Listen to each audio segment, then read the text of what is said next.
núcleo instável se transforma em outro mais estável. Como que ele vai fazer isso? Como que ele vai ficar estável? Ele vai liberar energia em forma de radiação. Então, existem muitas formas dele liberar algum tipo de radiação. Primeira coisa sobre radiação. O que é poder ionizante? Poder ionizante é a capacidade que aquela radiação vai ter de tirar os elétrons de um átomo. Então, ele vai ionizar o átomo. Poder ionizante. O que é um íon? Porque ele vai ionizar. Lembra que um íon é um átomo que foi mexido, um átomo que ganhou ou perdeu algum elétron? Então, o poder ionizante é essa capacidade que a radiação vai ter de arrancar os elétrons. O poder de penetração já é totalmente diferente. Ele é a capacidade que uma radiação determinada vai ter de entrar na matéria. A minha mão, por exemplo, ela não passa por uma rede de pesca. Agora, se eu pegar o ar ou a água, ela vai passar pela rede de pesca, porque a massa é diferente. Então, o poder de penetração vai depender da massa atômica. Radiação alfa, o que é essa radiação alfa? Ela é um núcleo de hélio, tá? Mas o que significa dizer isso? Se eu pegar o elemento hélio, pegar um átomo lá do elemento hélio, ele vai ter um núcleo exatamente assim. Se eu tirar os elétrons, né, desse átomo de hélio, o núcleo vai ser exatamente assim, com 2 prótons e 2 nêutrons. Então, essa aqui que é a radiação alfa. Essa radiação alfa, como vocês podem perceber, ela é positiva, não tem carga negativa aqui. Então, ela é muito ionizante, porque ela vai atrair muitos elétrons para cá. Ela vai atrair muita carguinha negativa, que é os elétrons, para cá, para perto dela. Mas, em compensação, ela é pouco penetrante, porque ela tem uma massa muito grande. Lembra que massa é a soma dos prótons e dos elétrons, em comparação com as outros tipos de radiação. Ela é a que tem a massa maior, então a penetração dela pode ser barrada com pele. Papel é muito pouco penetrante. Já a radiação beta, ela vem também do núcleo, tá? A radiação beta também vem do núcleo. E o que aconteceu com o núcleo? Vamos supor que esse aqui é o núcleo de um átomo. É só para exemplificar para beta agora, tá? Vamos supor que isso aqui não é mais uma radiação alfa, é um núcleo de um átomo. O que vai acontecer aqui? Os nêutrons são a junção de um próton com um elétron. Os dois se juntam e ficam nulos, sendo um nêutron aqui dentro não dentro da alfa, tá, gente? Dentro aqui do núcleo de um átomo qualquer. Esse nêutron se quebra e aí, deixando só o próton lá dentro, e o próton lança para longe o nêutron.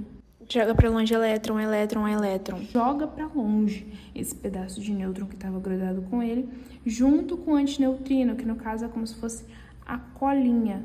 Então, o próton, que estava antes grudado com esse nêutron, os dois juntos eram nulos, quer dizer, o próton que estava grudado com este elétron e os dois juntos se tornavam um nêutron, que é a partícula neutra lá do núcleo, ela se separa, porque o núcleo estava instável, então ela precisou se separar para ficar estável, buscar a estabilidade dela e lançou para fora a negatividade, que no caso é o elétron, e também a colinha que mantinha os dois unidos, que é o antineutrino ou o neutrino. Agora vamos ao que importa. Essa radiação beta aqui é pouco ionizante. Por que é pouco ionizante? Porque ela é negativa, então ela vai atrair poucos elétrons para cá. Ela não vai ficar atraindo tantos elétrons quanto a alfa. Porém, entretanto, todavia, é muito penetrante. É mais penetrante que a alfa. Por quê? Porque aqui nós temos uma partícula só. de elétron. Já aqui nós temos, 2 prótons e 2 nêutrons, é muito mais. Então, com certeza, a capacidade que isso aqui tem de penetrar é muito menor do que a da beta.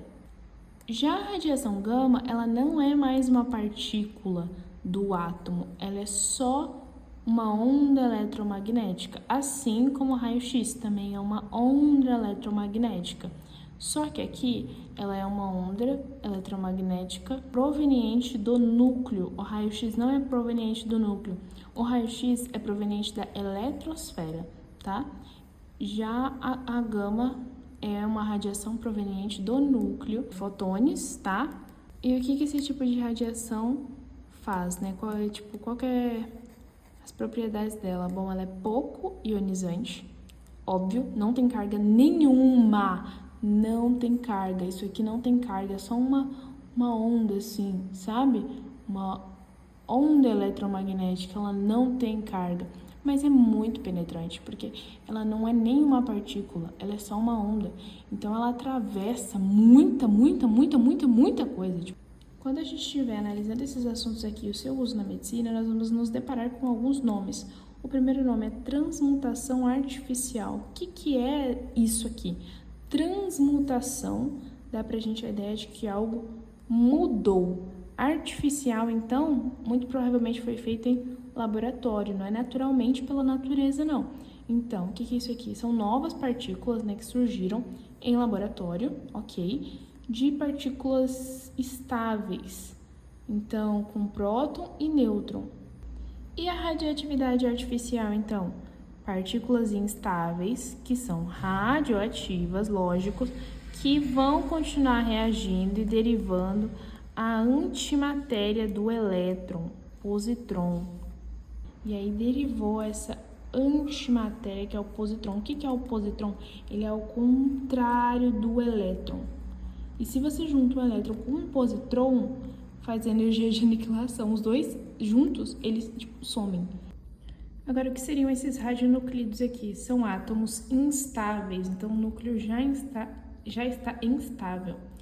E aí acontece o decaimento radioativo, onde esse radionuclídeo ele vai liberar energia em forma de radiação, que é partículas beta, alfa ou ondas eletromagnéticas, como por exemplo a gama.